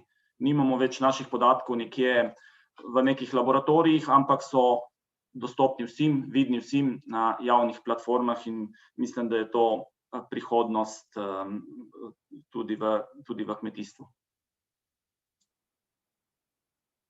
Grazie. Eccomi. Allora, noi ovviamente diamo massima precedenza alle domande che arrivano sulla chat, per cui la prima domanda che rivolgo al dottor Sibilotti è quella della collega Alessandra Biondi Bartolini, in cui chiede se sono previste delle valutazioni all'interno del progetto sull'efficacia delle diverse tecniche di gestione del suolo e tecniche di irrigazione, ovviamente gestione del suolo nel vigneto. Poi per la dottoressa Stenni ci sono alcune domande sulla firma isotopica che ha riscosso molto interesse. La firma isotopica dell'acqua, e quindi a seguire gli chiedo se intanto nel rilevare la firma isotopica dell'acqua la presenza di reti irrigue e di canali di irrigazione anche nelle zone considerate, insomma, crea delle difficoltà nell'individuare la corretta firma isotopica, che magari rischia di diventare uno scarabocchio, e se poi anche questa tecnica permette di mettere in evidenza i cambiamenti causati dal climate change, dalla firma isotopica. Poi c'è una domanda su questo argomento anche di Emiliana Carotenuto, che rivolgerà a lei alla fine. Quindi la prima domanda è per Sivilotti da parte di Alessandra Biondi Bartolini. Valutazione tecnica di gestione del suolo e irrigazione? Va bene, volevo rispondere anche a un'altra domanda che ho visto sulla chat. Il modello che stiamo utilizzando è un modello molto complesso che tiene in considerazione diversi parametri legati alla tessitura del terreno, alla profondità delle radici, al tipo di forma di allevamento, al bilancio idrico vero e proprio, quindi evapotranspirazione di riferimento e legame tra contenuto idrico del suolo e potenziale idrico. Allora, per quanto riguarda la gestione dell'irrigazione e la gestione del suolo, ci sono diverse sperimentazioni che abbiamo messo in campo. Non vi ho fatto vedere i risultati del 2020 perché, come ricordava Clement, ha piovuto quasi sempre, quindi non ci sono state grosse differenze tra le tesi a confronto. Ci sono 2 prove di irrigazione, anzi 3, ma le più importanti sono una prova che condurremo a Udine e una che condurremo a Comeno. A Udine metteremo a confronto 3 livelli di gestione dell'acqua su una varietà sola, su pino grigio, in cui nel periodo seguente alla fioritura fino alla vendemmia compareremo 3 diversi livelli di mantenimento del potenziale idrico, e qui andremo poi a terminare la stagione anche con la produzione dei vini e quindi con le analisi chimiche e sensoriali. A livello di gestione del suolo abbiamo un po' di prove sia in Italia che in Slovenia.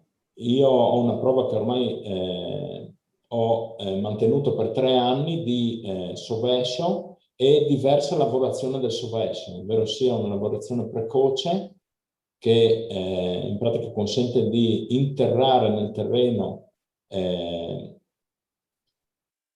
tutta la sostanza organica al massimo di crescita della biomassa, quindi circa a metà maggio, e un intervento invece più tardivo che invece consente di continuare, diciamo, a mantenere un utilizzo dell'acqua da parte dell'innervimento per mantenere una situazione di deficit più a lungo.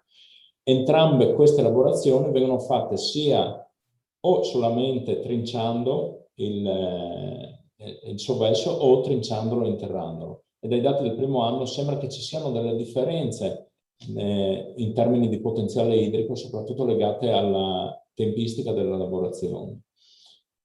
Inoltre c'è una prova di confronto della prova di diversi sistemi di irrigazione a Comeno, dove verranno confrontati un'irrigazione a goccia e una subirrigazione nello stesso vigneto, e 2 tempistiche di impostazione dello stress idrico, ovvero pre-invaiatura e post-invaiatura, per andare a vedere poi su una varietà bacca rossa, il Terrano, Refos, che risultati potremo ottenere poi sulla qualità dei vini. Dottoressa Stenni? Eccomi qua. Prego. Allora, ovviamente l'acqua di irrigazione ha una sua firma isotopica, ovviamente, per cui in questi dati che abbiamo mostrato non è stata applicata nessuna irrigazione, almeno in questi che io ho mostrato oggi. Ecco. Per cui ovviamente se andremo a irrigare dovremo tener conto e campionare l'acqua di irrigazione, misurare anche questa e immetterla nel modello, ovviamente, per cercare di capire come questa, diciamo, influisce. Quello che abbiamo visto sono, diciamo, acqua estratta dai suoli, sono i primi dati su Comeno dello scorso estate, e ovviamente la scorsa estate è stata un po', come si è detto, un po' strana, nel senso che abbiamo avuto precipitazioni abbondanti, per cui le prime analisi ci hanno mostrato che praticamente l'acqua che è presente nell'acqua xilematica è vicina a quella che era l'acqua superficiale nel terreno, almeno questo è quello che viene dal dato isotopico. Ovviamente questo tipo di analisi non è un tipo di analisi che è in tempo reale, ovviamente. Stiamo parlando di analisi che si fanno in laboratorio per cercare di capire quelle che sono, diciamo, le possibili profondità a cui la vite attinge, ecco, l'acqua. Dopo queste vanno inserite in una comprensione dei processi, insomma, per capire. Questo è per quanto mi riguarda. Poi la seconda domanda mi sono dimenticata nel frattempo. Mi chiedeva, scusi, La seconda domanda l'avevo posta io nella chat, che partiva naturalmente un po' dalla sua relazione, ma magari potremmo rivolgerla anche a Luca Zini, che comunque, dal quale anche grazie a lei abbiamo imparato che ogni precipitazione ha una sua firma, un suo DNA, come lui l'ha definito.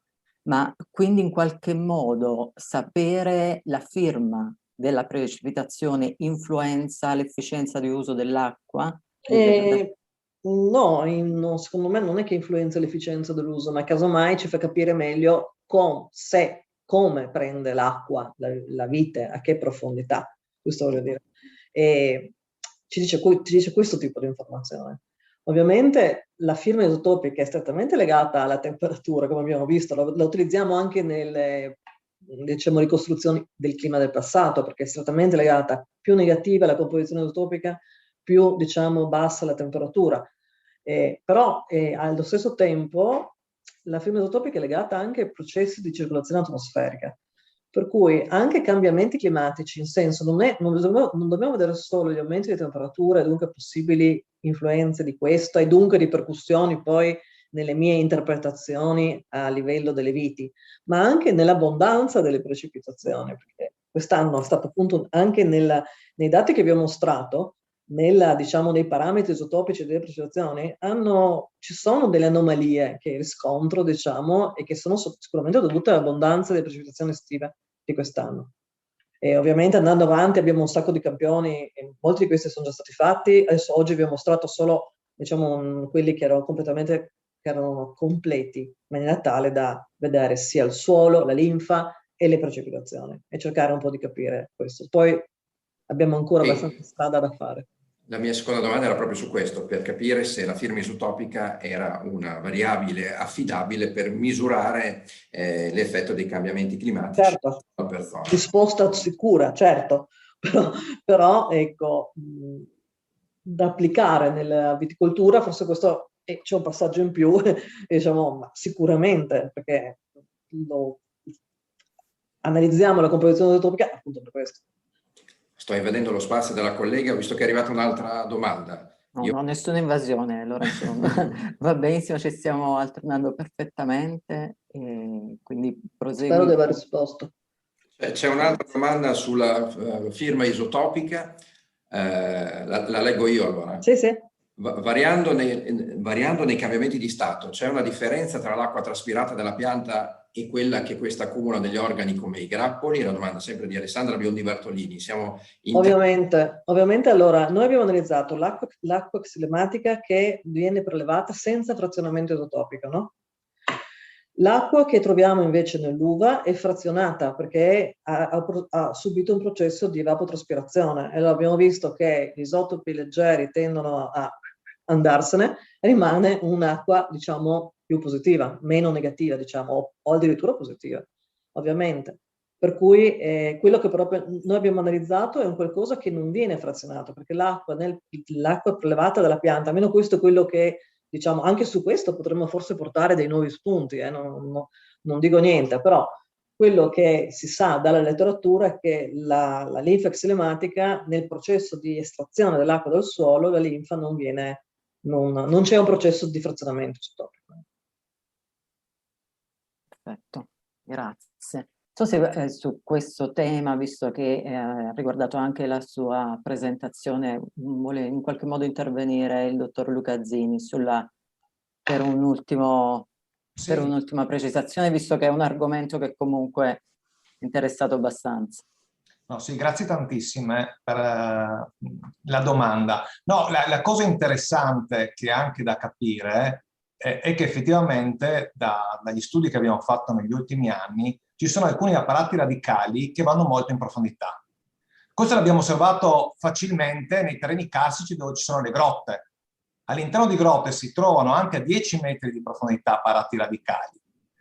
E la domanda è: perché vanno così in profondità le piante? Perché effettivamente in profondità ci sono delle sacche di terreno che sono dei serbatoi di acqua. Dei serbatoi di acqua strategica durante soprattutto i periodi estivi. La cosa interessante è che spesso e volentieri questi serbatoi più profondi vengono ricaricati soprattutto durante il periodo primaverile e invernale. Quindi è interessante andare a osservare che acque prelevano durante i periodi di siccità le piante per capire se appunto vanno a rifornirsi in queste acque profonde, perché allora non basta guardare quelle che sono le precipitazioni estive, ma bisogna anche andare a osservare cosa avviene durante l'inverno. Perché se io ho un inverno poco piovoso, molto secco, anche questi serbatoi profondi entrano in carenza.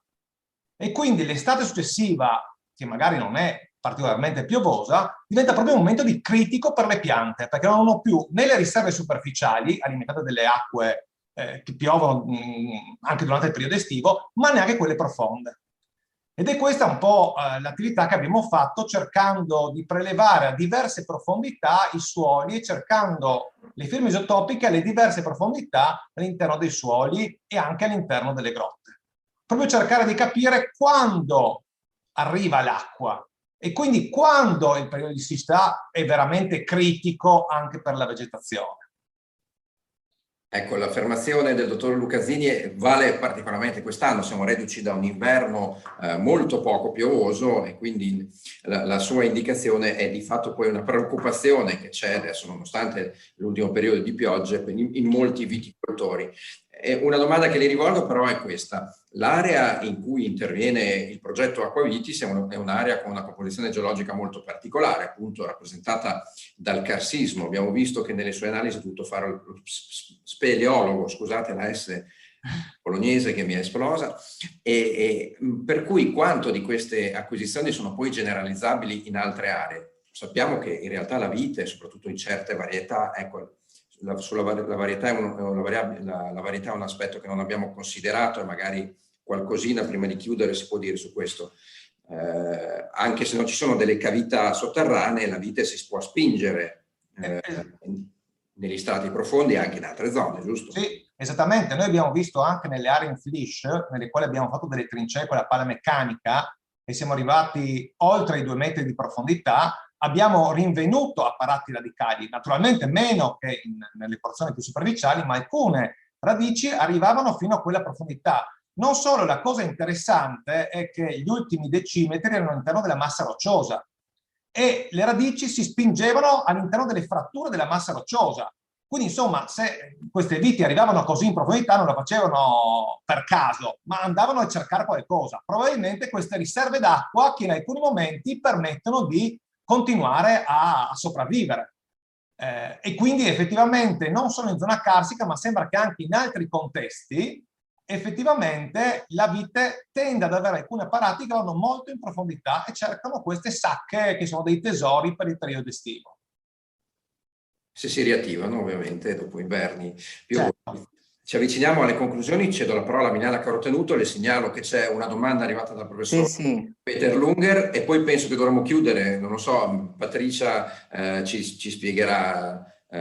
Ci dirà cosa fare, però intanto magari rispondiamo a questa domanda che poi si collega anche a quello che dicevi tu, che dicevamo prima sugli input del modello, sulla varietà che influenza la complessità aromatica, quindi come naturalmente arriva dalla domanda del professor Peter Lunger, non conta solo sì, diamo l'acqua, non la diamo, ma soprattutto come restituire quello stress idrico controllato per capire se c'è una complessità aromatica che è raggiungibile poi attraverso l'irrigazione e che in qualche modo la salvaguarda o meno da una maturazione fenolica troppo anticipata, ad esempio, penso. Allora, il sistema DSS che abbiamo utilizzato, che tra l'altro è utilizzabile anche dalle aziende, perché l'azienda è uno spin-off e quindi fornisce il DSS alle aziende che la vogliono utilizzare, permette di scegliere la varietà che stiamo valutando e ci permette anche di diciamo, identificare se la varietà è sensibile o meno alle ondate di calore. Quindi l'algoritmo è molto complesso. Inoltre abbiamo visto prima nella mia presentazione che i livelli di stress che possiamo impostare in diversi momenti fenologici sono diversi e quindi su varietà a bacca nera e a bacca bianca possiamo scegliere livelli di stress moderati o tra moderati e severi in maniera tale da riuscire a ottimizzare la risposta del metabolismo secondario in tutte le varietà e ottenere da una parte una maggior complessità polifenolica, dall'altra una maggior complessità aromatica. Tutte informazioni che ormai conosciamo dalla letteratura, anche qui a Udine io, ma soprattutto i miei colleghi alcuni anni fa, hanno identificato le potenzialità delle tecniche di gestione in deficit in diverse varietà e quindi oggi ci sono gli strumenti per lavorare in questa direzione. Immagino ci siano anche delle indicazioni che però vengono date, cioè è l'utente che sceglie lo stress idrico all'inizio stagione, però ci saranno anche delle guide per l'utente non particolarmente esperto. Sì, allora sul modello non ci sono, però ci sono pubblicazioni della nostra università, del nostro dipartimento, che mettono in evidenza quali sono i livelli di stress idrico da mantenere per ottenere un certo risultato. Nei nostri ambienti è chiaro, come ne parlavamo con il lead partner, è difficile promuovere uno stress idrico forte nel periodo fioritura e invaiatura, perché inevitabilmente piove. Mentre tra invaiatura e raccolta possiamo gestirlo più facilmente e impostare livelli di STEM fino a 0,8 ci consentono di gestire il deficit idrico per portare a maturazione un'uva a bacca bianca.